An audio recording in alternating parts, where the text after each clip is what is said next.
Salve, minha gente! Estamos começando mais um encontro aqui, no chão do Planalto Central. Eu sou Sheila Campos, ativista, comunicadora e pesquisadora, e hoje eu te convido para caminhar com a gente. Este é o podcast Escola na Rua, uma idealização de Matheus Costa, em parceria com Luna Lambert, pelo movimento Escola na Rua. Essa segunda temporada é realizada com o apoio da Política Nacional Aldir Blanc e é também um convite para ouvir, pensar e sentir o território. E hoje, o nosso caminho muda de textura. Nos episódios anteriores, a gente caminhou pelo cerrado, pelas raízes, pela memória, pela ancestralidade, pelo sagrado que pulsa antes do concreto. Agora, o nosso pouso é no asfalto quente. Toda cidade é feita de histórias. Algumas vivem nos livros, outras nas ruas, e são contadas por quem pisa o chão todos os dias. Está começando o podcast Escola na Rua. Só quem vive o território conta a história. Hoje a gente vai ouvir Brasília pelo beat, pela rima, pelo muro, pela batalha, pela rua. Porque existe uma Brasília que não cabe no cartão postal. Uma Brasília que não começa nem termina no plano piloto. Uma Brasília que pulsa nas praças, nas paradas de ônibus, nos becos, nos muros grafitados, nas rodas de freestyle, nos slams, nas batalhas de rima, nos coletivos e nas quebradas. Quando a rua vira palco, a cidade vira cultura. E ocupar o espaço público também é exercer o direito de existir. Brasília foi desenhada sob a promessa modernista de uma cidade para todos. Mas o plano piloto nasceu feito para o fluxo dos automóveis e para os paletós do funcionalismo público. Quem ergueu esse concreto foi empurrado para além dos eixos. Ceilândia, Taguatinga, Planaltina, Samambaia, Gama, Sobradinho. É nessa periferia não planejada pela maquete oficial que o coração da capital realmente bate. Antes de ser concretado, o DF é feito de encontros, esquinas e vielas. Nas quebradas de Brasília, a rua não é uma área cinzenta de passagem. A rua é palco, é território de identidade, é mundo de significado e transformação. Eres, Cristiane Sobral. A quebrada ilumina a rua inteira, com o grito da molecada, brincando de brincadeira, divertida na infância, com seus carrinhos de rolimã, a rima adoça a vida, tatuando nas memórias dos tempos futuros imagens de um horizonte feliz que dinheiro nenhum pode comprar.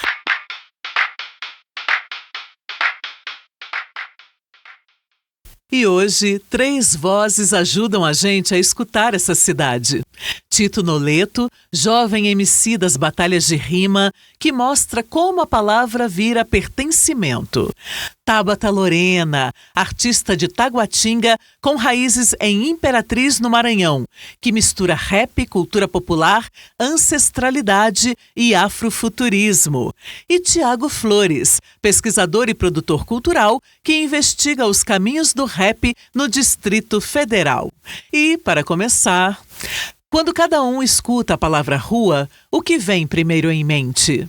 Me chamo Tabata Lorena, eu sou uma mulher negra de 38 anos, uso Black Power, tô com um casaco de tactel cinza, com 2 cores ali diferentes, gosto de andar num estilo mais street e gosto de andar também com a boca pintada de roxo. Eu não vim só hoje eu tô com Leona, que é uma criança morena, tem um cabelo preto, pele morena, tá de blusa branca, de manga longa e os cabelos presos em Maria Chiquinha. Bom, quando eu penso na rua, Eu penso em muitas coisas, porque a rua é muito lugar do encontro, né? A rua, ela também divide, assim, aquilo que é a nossa casa, da casa do outro. A rua é o fluxo, né? Às vezes eu tinha uma reflexão quando eu estava em casa, que cada um de nós éramos uma ilha e a rua é esse mar, né? Que é quando a gente sai da nossa casa e a gente se conecta ali, né? Tito, tenho 15 anos, sou um homem branco, de cabelo liso, curto. Hoje estou com uma camisa preta do Raul Seixas, calça e tênis padrão escola, onde eu estava. E sobre a rua, eu acho que, após a descrição da Tabata, até fica legal de dizer, baseando-se no que ela falou sobre o espaço de ocupação. Eu acredito que a rua seja isso, além de um espaço de ocupação, um espaço em disputa também. Então é um espaço que sempre foi pautado como algo que não pode ser cerceado. Então o espaço privado, às vezes até os espaços públicos, como os congressos ou as câmaras, foram cerceadas à população, e a rua não. Houve a tentativa de cerceá-la, mas ela sempre foi um espaço que esteve presente. Acho que a lei da vadiagem, né, ela enaltece essa tentativa do Estado de dizer que certas pessoas não eram permitidas a estar na rua, não eram permitidas a trazer suas manifestações culturais na rua. Por isso que a gente ocupa a rua, porque quando a gente vem para esse espaço, é um movimento revolucionário, é um movimento rebelde a toda essa tentativa de segregação. Eu sou Thiago Flores, eu sou um homem de 40 anos, branco, com a barba meio ruiva, clara, por fazer assim. Eu tô vestindo uma jaqueta preta e uma camisa rosa forte. E eu sou pesquisador, produtor cultural e fã de rap. Eu acho que o que eu posso falar de rua são duas dimensões que são um pouco quase contraditórias. A rua, ela é um lugar que tem a estrutura, são as regras que já estão dadas, ela funciona de um jeito que já está funcionando há muito tempo, desde que você nasceu, e um espaço externo, mas também funciona como uma segunda casa. É onde você pode fazer suas criações de identidade, as suas criações de pertencimento para fora do ambiente doméstico. Então é um lugar do dado, que são as regras, as políticas já de segregação, de limitações, mas também é o lugar do criado, de você fazer suas próprias criações, fazer suas associações e construir novos futuros. O filósofo e sociólogo francês Henri Lefebvre já dizia que o espaço urbano nunca é neutro. Ele é produzido pelas relações de poder e precisa ser disputado. Ele chamou isso de direito à cidade. O geógrafo David Harvey foi além e avisou: a cidade capitalista foi feita para circular mercadorias, não pessoas. Por isso, quando a juventude periférica desce o degrau da exclusão e organiza uma batalha de rimas em plena calçada do Museu da República, ou quando o slam quebrada ocupa o espaço com poesia falada, eles não estão apenas gastando tempo. Eles estão consolidando o direito de participar da produção do espaço. Estão construindo urbanidade a partir da margem. Estão criando um espaço contra-hegemônico com as próprias mãos. Ou melhor, com as próprias vozes, né? Eu acho que para um jovem, quando ele chega naquele espaço, a batalha ela se transforma em algo muito maior do que a disputa em si. Eu acho que cria um ambiente de pertencimento. Assim como a maioria das culturas, de forma geral, criam esse espaço, então, quando os jovens periféricos, geralmente, conseguiam em uma música, em um estilo musical, em um artista, se identificar e, a partir daí, criar, além de uma identidade, também criar um senso, um reconhecimento, criar uma autoconsciência que se valoriza também, que empodera seu próprio corpo, sua atitude, sua mente. Eu acho que a batalha ela vem nessa toada. Então ela carrega esse valor e esse papel, que é de você mostrar para um jovem que ele está ali num ambiente onde ele é reconhecido, onde ele tem espaço para acertar, para errar, para começar, para perder uma batalha, para futuramente ganhar uma batalha, para quando acertar uma rima ser abraçado, mas quando errar uma rima ser abraçado também. Mas a rua não ensina só pela rima. Para Tabata Lorena, antes dos palcos, antes dos teatros, antes dos projetos, veio a rua. Nossa, é porque a rua é muito tudo, né? Eu acho que ainda estando no palco, eu acho que a projeção ainda é falar com a rua. Tem algumas coisas, minha experiência na rua não foi só com as batalhas, né? Eu também fui palhaça de rua. E quando você vai pra rua, que você tem que encontrar um espectador que não se preparou para te ver, você cria ali um campo de atenção e de presença que ele é muito diferenciado. Então, um artista que sobe num palco, que já teve a experiência de fisgar a atenção de alguém ali no meio cotidiano ali da rua, ele vem com uma força realmente diferente. Eu queria, assim, contribuir um pouco, assim, com a narrativa do Tito, porque tem a dinâmica da valorização dos saberes tradicionais, e a gente vai chamar tradicionais tudo aquilo que não é o saber convencional, né, que são as nossas práticas populares. A batalha e os encontros de rua são um verdadeiro caldo qualitativo do saber.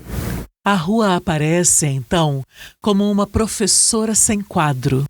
Ela não entrega diploma, mas forma repertório, forma presença, forma escuta, forma coragem. E talvez seja por isso que tantos jovens encontram ali uma primeira forma de dizer: eu existo, eu penso, eu tenho voz, eu também faço parte da cidade. Mas toda cidade tem disputa. E em Brasília, essa disputa começa no próprio desenho urbano.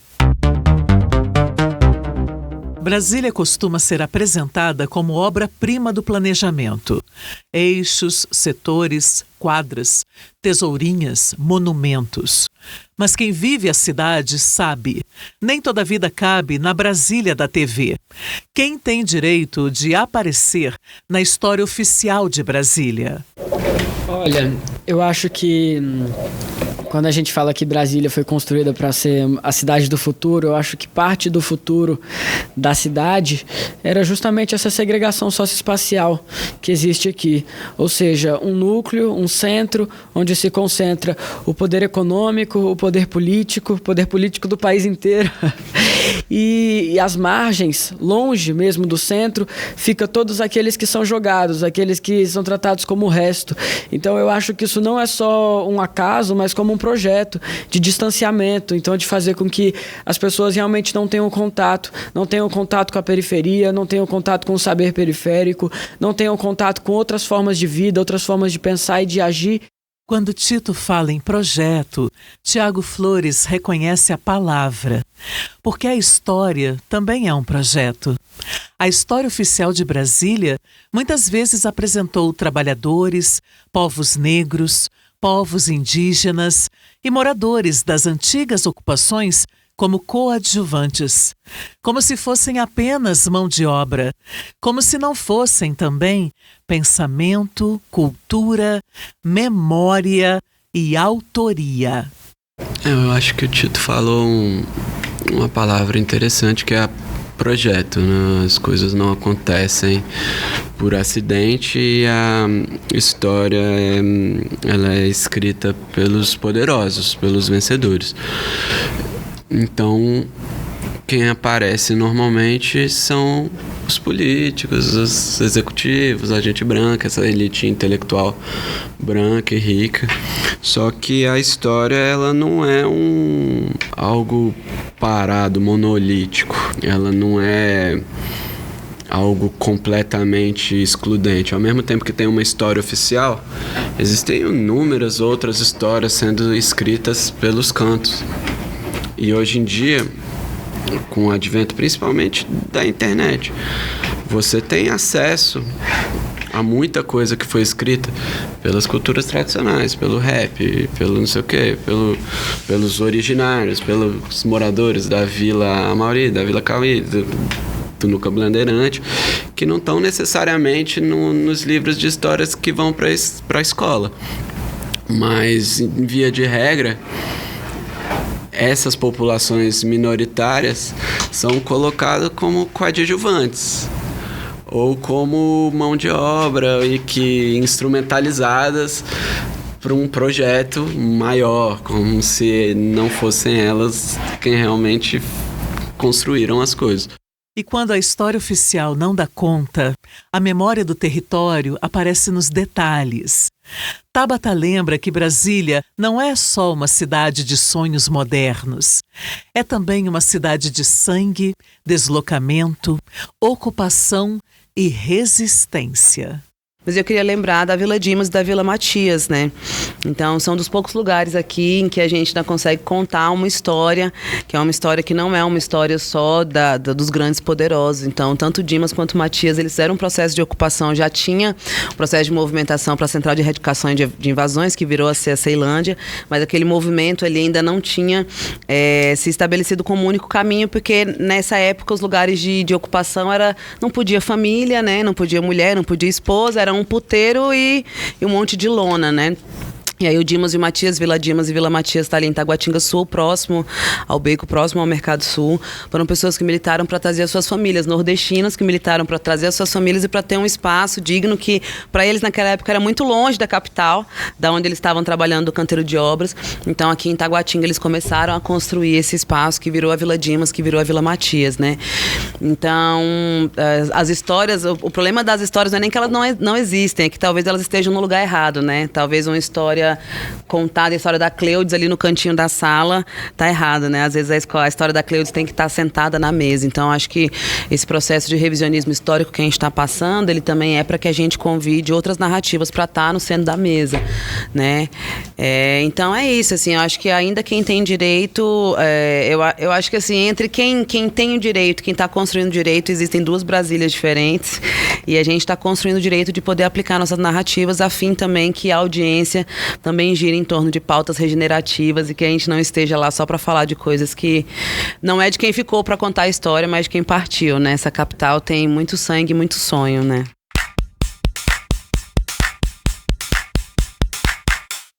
Se a cidade escolhe o que lembrar, quem escolheu o que Brasília deveria ser culturalmente? Durante muito tempo, a capital foi conhecida como capital do rock. E essa história também é importante. Mas o rap do DF caminhava ao mesmo tempo, nas quebradas, nos bailes, nas fitas, nas batalhas, nas ruas, nas vozes negras e periféricas. Então, por que uma cena virou cartão de visita e a outra precisou provar que existia? O título de Brasília, capital do rock, independente se ele é legítimo ou não, se teve rock ou não, ele foi uma boa vontade de uma comunidade específica, de uma elite intelectualizada, branca, com acesso aos meios de comunicação, com acesso às produções culturais, com acesso à mídia e uma boa vontade política, cultural de se dar uma identidade que fosse bem aceita pelo Brasil inteiro. E ela é absolutamente contemporânea do rap, só que uma era performada por gente branca, rica e bem comportada, e a outra era praticada por gente negra, pobre e conectada à marginalidade. O rap de Brasília, ele sempre foi muito cru, no sentido de ser um dos primeiros raps em primeira pessoa.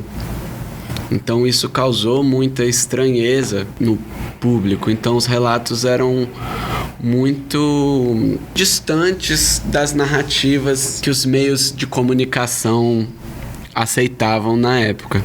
Nunca foi aceito como uma produção de ideias, de narrativas e de identidades como o rock.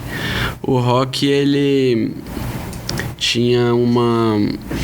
também tinha um caráter político de revolta, mas era como se fosse um observador revoltado, mas privilegiado pelas próprias estruturas que ele criticava. Já o rap, ele tinha o protesto, mas era um protesto de quem vivenciava na pele todas aquelas mazelas e que não tinha necessariamente uma proposta de reflexão e de crítica.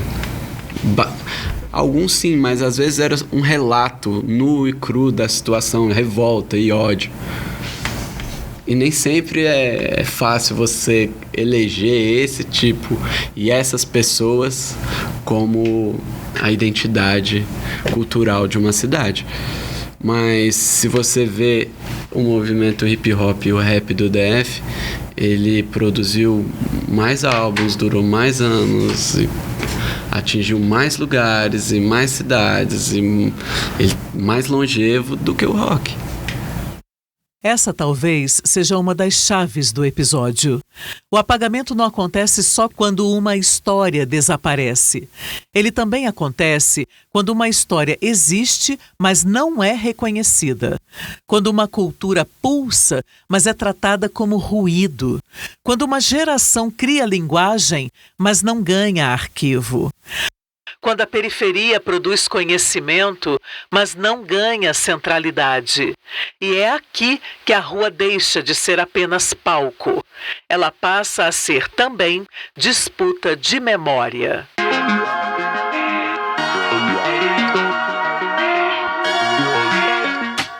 Se a cidade é disputa, a palavra também é. Na batalha, a rima nasce no improviso. Mas improviso não quer dizer vazio. A rima carrega leitura de mundo, carrega geografia, carrega história, carrega dor, carrega humor, carrega inteligência coletiva.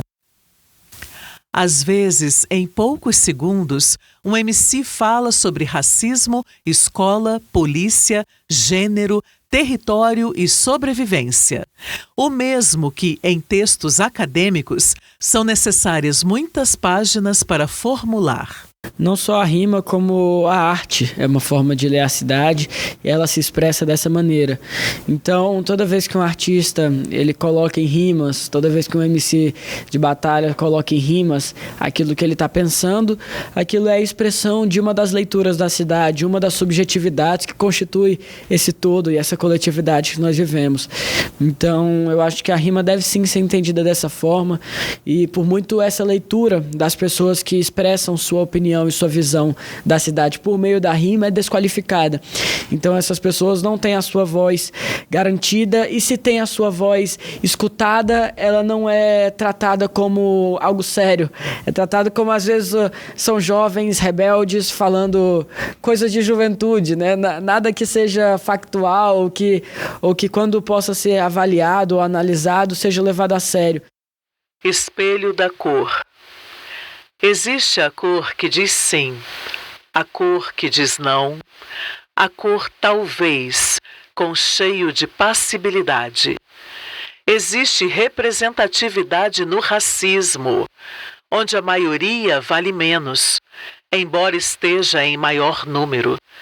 Existiu um 13 de maio mentiroso, tardio, anunciando o 14 de maio criminoso, que nunca foi punido, por Cristiane Sobral. Falar de rap exige responsabilidade, porque o rap não nasce do nada. Ele nasce de uma história negra, periférica, de denúncia, de invenção, de sobrevivência. E quando uma pessoa branca entra nesse movimento, como Tito, a pergunta não pode ser desviada. Qual é o lugar da escuta? Qual é o lugar da responsabilidade? Como participar sem apagar a origem negra da cultura? Nesse caso, a responsabilidade, ela se dobra, né? Porque quando a gente fala que o rap é um movimento negro e periférico, e a gente também ressalta que isso não deve ser apagado e nem esquecido. Então, isso não impede que eu, como um artista branco, como uma pessoa branca, como um homem branco, esteja presente nesse ambiente, seja escutado, seja valorizado. Agora, o que tem que ser lembrado é isso. Por quê? Porque passa por um processo de apagamento.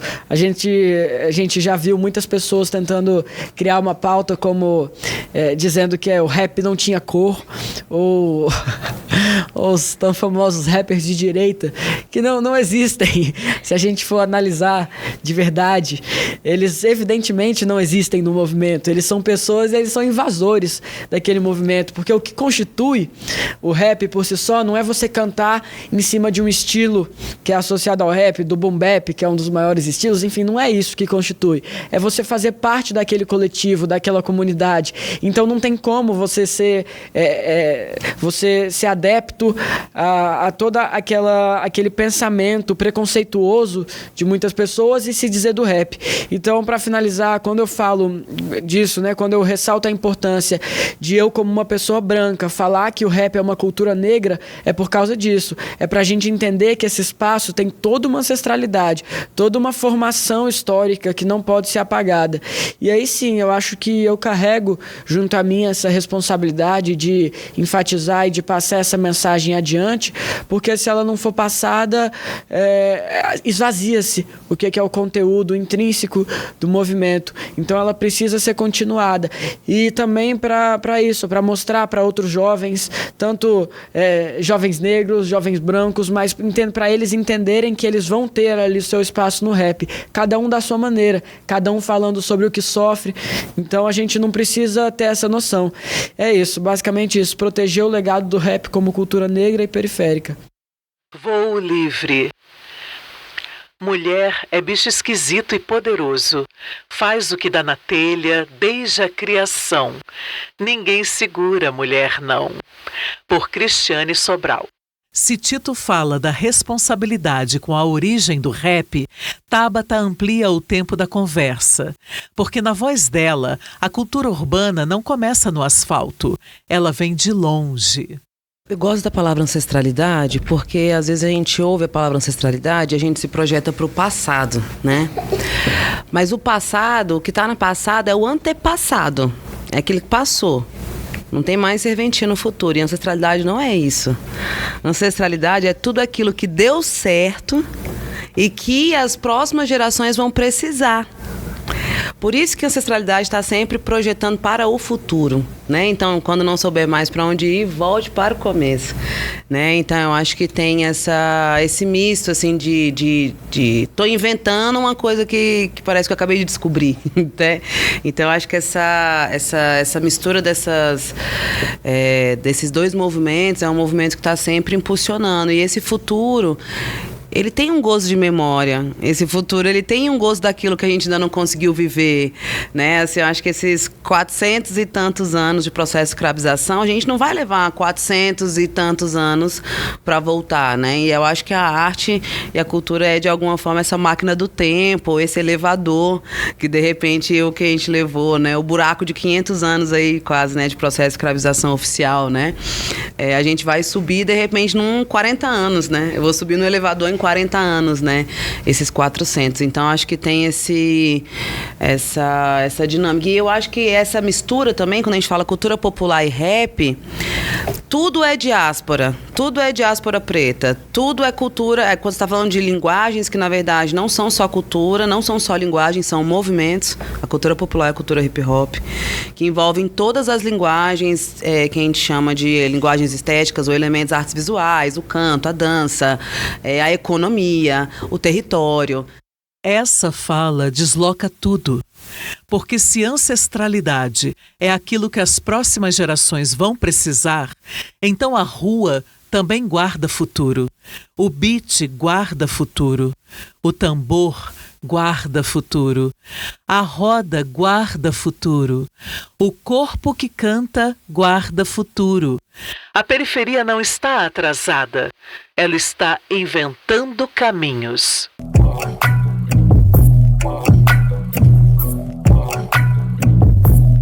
A antropologia brasileira nos ensina a não olhar para a periferia como um vazio de carência ou violência, mas como um circuito cultural sofisticado. O hip-hop candango é a prova viva disso. Desde os pioneiros que riscaram o chão nos anos 90, como Câmbio Negro, GOG e Código Penal, até o eco contemporâneo e nacional de Flora Matos e as mais de 30 batalhas que resistem ativas hoje, os MCs exercem o que a sociologia chama de Agência Rapper. Eles transformaram a palavra periferia em uma identidade política translocal. Não são apenas artistas, são intelectuais orgânicos disputando a narrativa da capital contra o racismo estrutural e o apagamento do Estado. Embora todos os raps e todas as expressões sejam únicas em algum grau, eu acho que o DF é o único local que o tipo de música ele é denominado pela geografia. As pessoas conhecem o rap do DF como rap DF. Então, se forjou um gênero, um subgênero de rap que é produzido aqui. A gente não fala do rap de São Paulo como rap São Paulo ou rap Rio. Não são assim. E fora do DF, o rap DF é tido como uma estética. E aí, na minha pesquisa, eu trato essa estética sobre 2 grupos de elementos. Na verdade, eu faço as perguntas para os envolvidos. Foram 50 entrevistados. E aí tem os elementos sonoros, que são batidas, bateria, o tipo de produção. E os elementos que eu chamo de discursivos, que eu englobo não só a fala, mas aí tem o jeito de se vestir, o jeito de falar, essa questão da influência nordestina, por exemplo, nesse grupo de elementos. A influência nordestina, ela determina um tipo de fala, um tipo de socialização. Tem gírias específicas que foram construídas aqui, tem o fato dos discursos terem sido escritos em primeira pessoa. Isso diferenciou muito do rap do que era produzido no resto do Brasil. Antigamente não tinha muito palavrão nas letras. O primeiro disco do Câmbio Negro trouxe essa diferença. Então, definitivamente, o rap de Brasília tem uma cara própria, um jeito próprio de falar. Só que ele é um jeito sempre em transformação.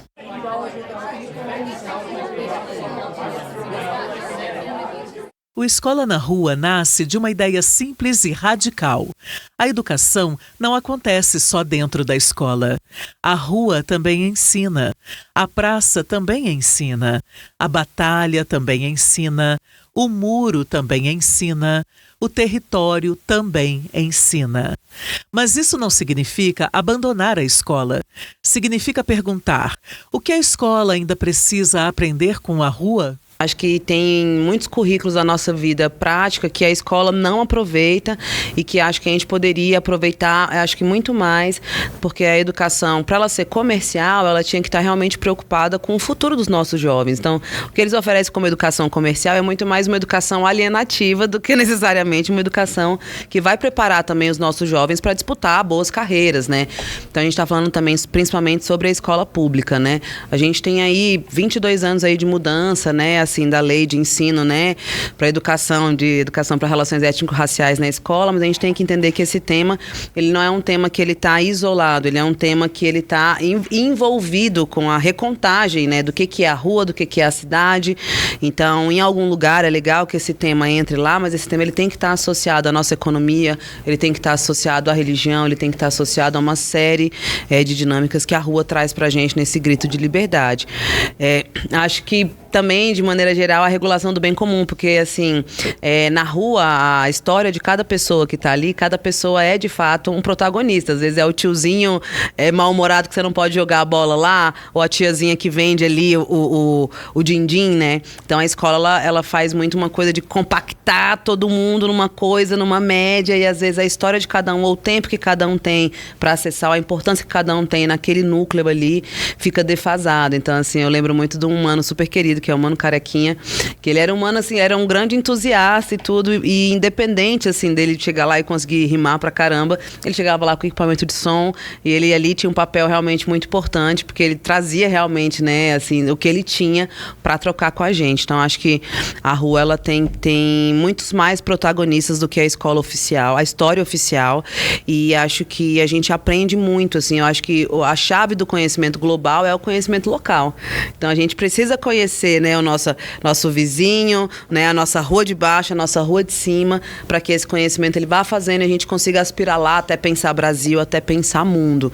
Então, uma escola que começa pensando o mundo e que não conta ali a história da rua, pode ser uma escola que vai gerar pessoas que têm dificuldade de cognição, né? Paulo Freire falava assim, antes de você dizer que Ivo viu a uva, você tem que dizer pro nordestino o que é uva e quem é Ivo, né? Então, que a gente consiga fazer um processo de letramento, né, da cidade a partir da nossa experiência concreta, a partir do nosso vizinho, né? Tabata fala de currículo não oficial, daquilo que a vida ensina antes da apostila.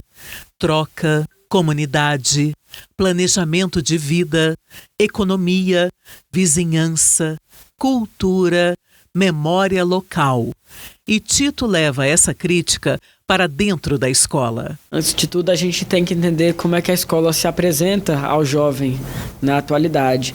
E, evidentemente, de algum tempo para cá, houveram muitas mudanças, mas ainda assim a gente vive um sistema educacional que não valoriza a subjetividade do aluno, que não valoriza a subjetividade do estudante.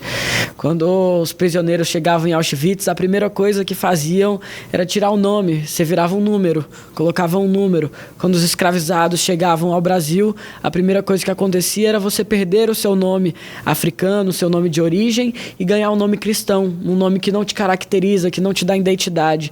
E na escola acontece um processo parecido.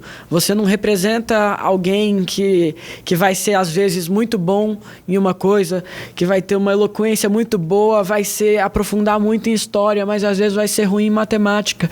Mas não, ali você tem que estar padronizado. Você veste o mesmo uniforme que todos os do seu ambiente, você vai ter um número na chamada pelo qual você vai ser reconhecido e suas notas vão definir o que você é como pessoa. Durante muito tempo, o hip-hop foi tratado como objeto exótico, como tema periférico, como cultura menor, como ilustração de problema social. Mas Tiago lembra que o hip-hop também é uma lente de ver o mundo. E em outros países, os estudos sobre hip-hop já formam campos próprios de pesquisa. Acho que é um processo ainda incipiente no Brasil, mas que em outros lugares ele já se constitui como um campo de estudos autônomo, que são os Hip Hop Studies, são estudos sobre o hip hop e que eles funcionam em duas vias. É a academia produzindo conhecimento sobre o movimento hip hop e o hip hop produzindo, entregando o conhecimento construído nos moldes da academia, ou invadindo esse espaço que sempre foi historicamente restrito. Os sinais mais recentes disso são os títulos de honoris causas entregues pelas maiores universidades do Brasil aos ícones do hip hop brasileiro, especialmente os Racionais MCs. Só que ainda esses estudos, eles aqui no Brasil, eles se encontram espalhados. Tem estudos sobre hip hop na comunicação, estudos na literatura, estudos nas ciências sociais e assim vai.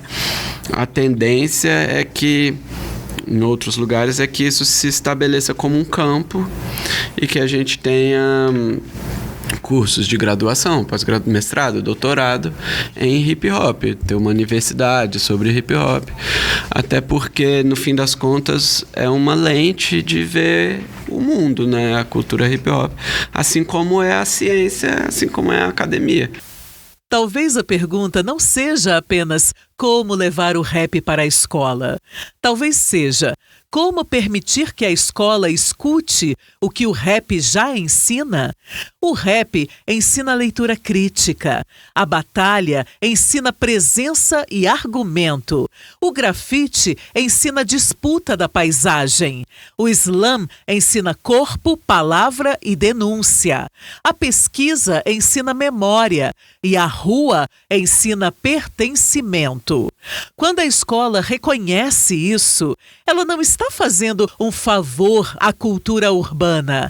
Ela está se aproximando da vida real dos estudantes.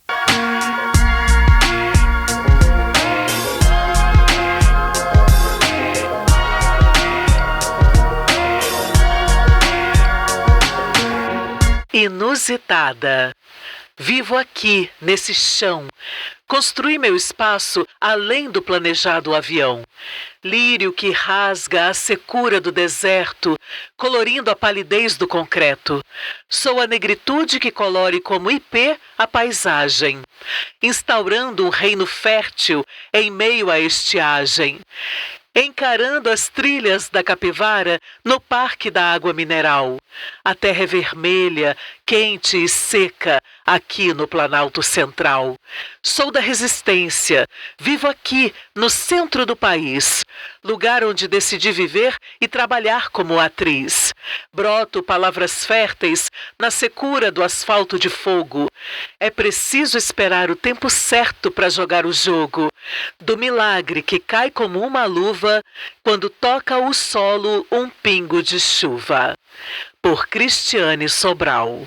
Depois de atravessar a rua, a batalha, a cidade planejada, a memória, a ancestralidade, a escola, o que nos resta é humanizar nossas cidades. Então, eu acho que a cultura, ela questiona para que a cidade foi planejada.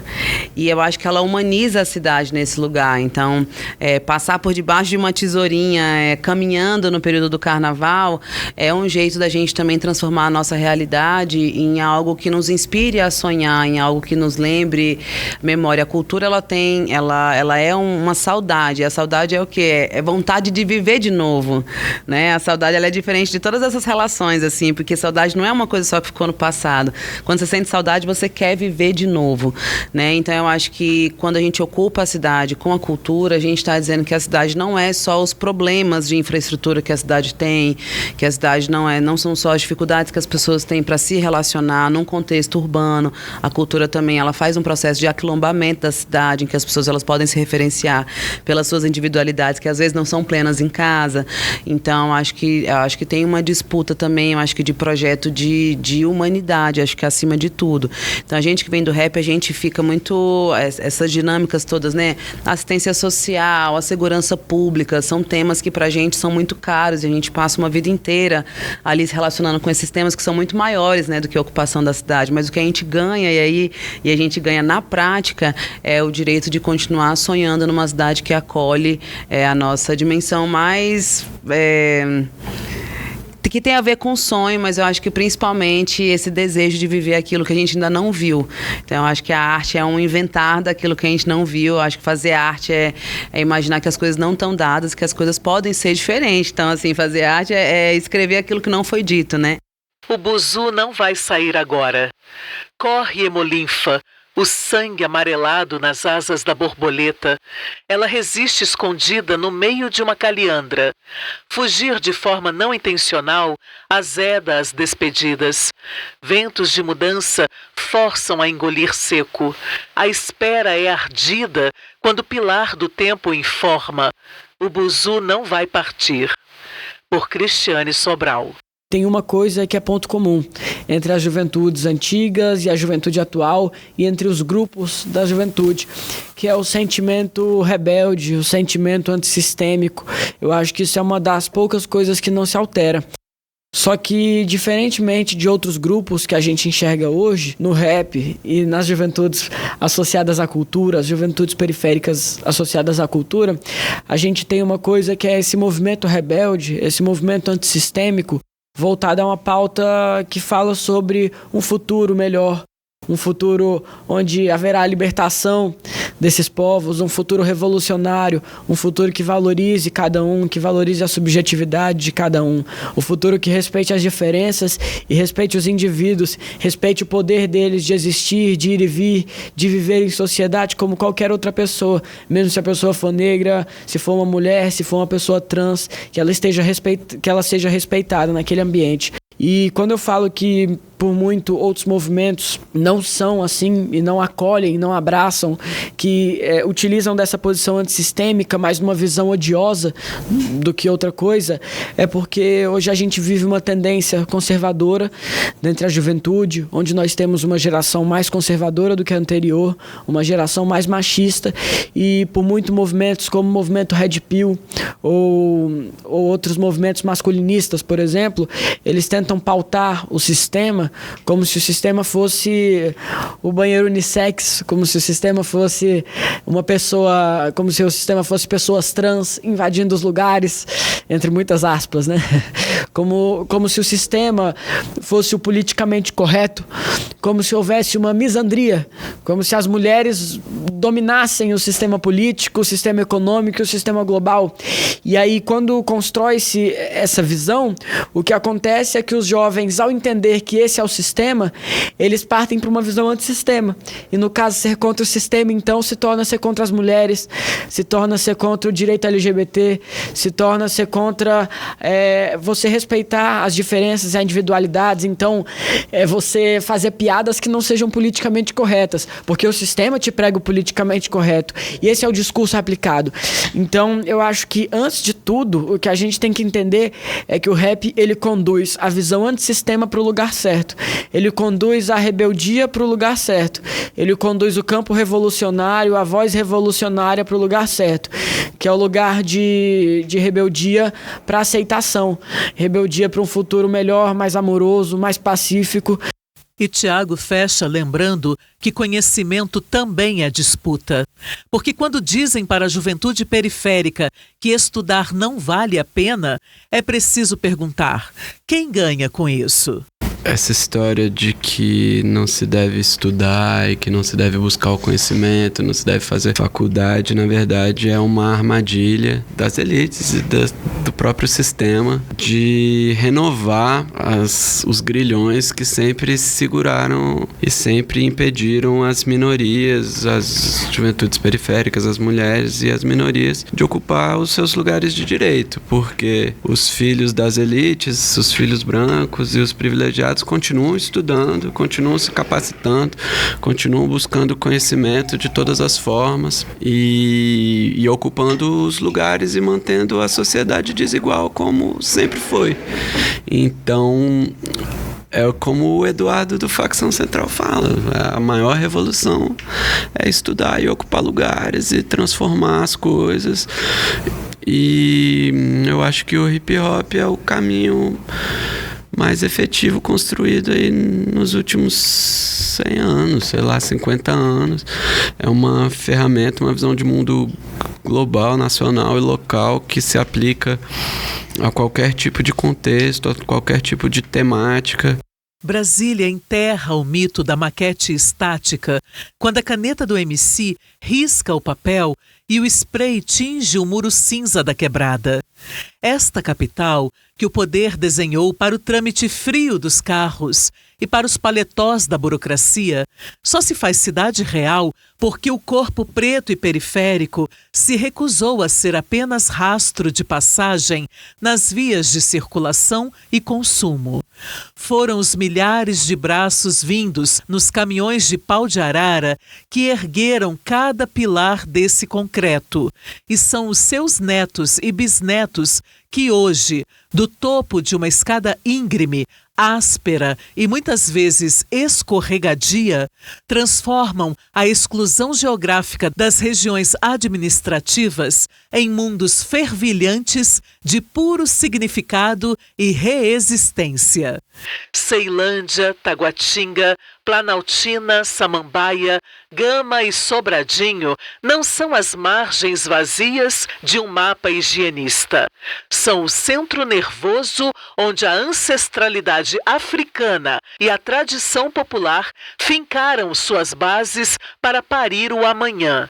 Cada rima disparada no calor da rodoviária ou na laje do Museu da República não é mero entretenimento ou passatempo de fim de semana.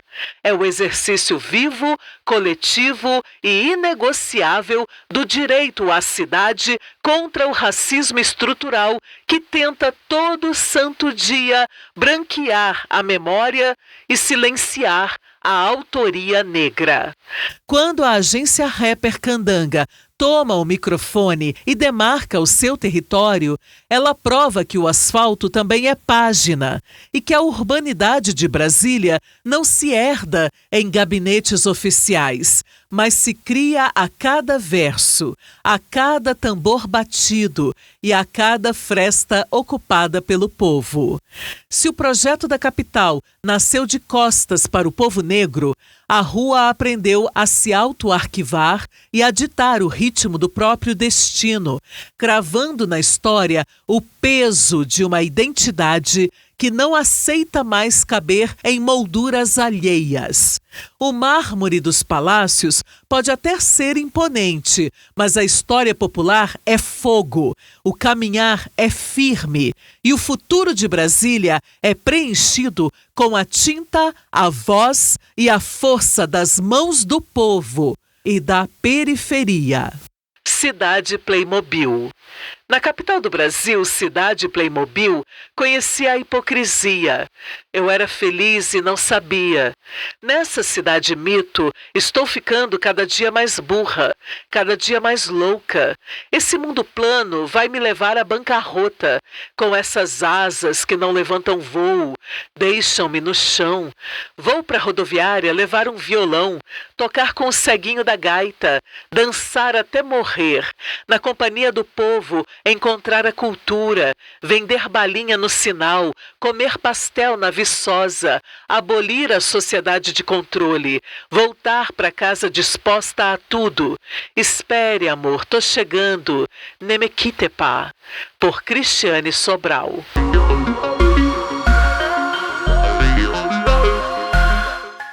Você ouviu o podcast Escola na Rua, um convite para escutar, sentir e viver o território como espaço de aprendizagem, cultura e transformação.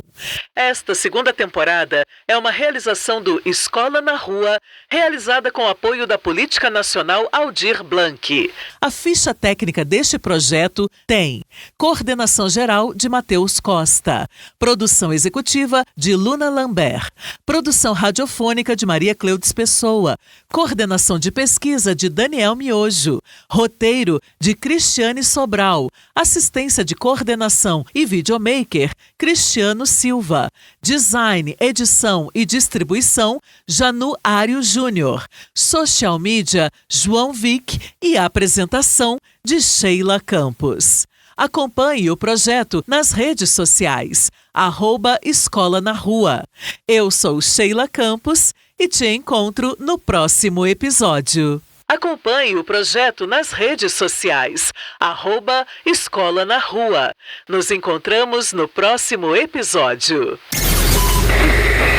Você acabou de ouvir o podcast Escola na Rua. Não deixe de acompanhar também os outros episódios. O Escola na Rua é uma iniciativa que enxerga o território por sua memória, sua cultura e faz disso educação. Siga, compartilhe e escute o território. Obrigado por estar conosco.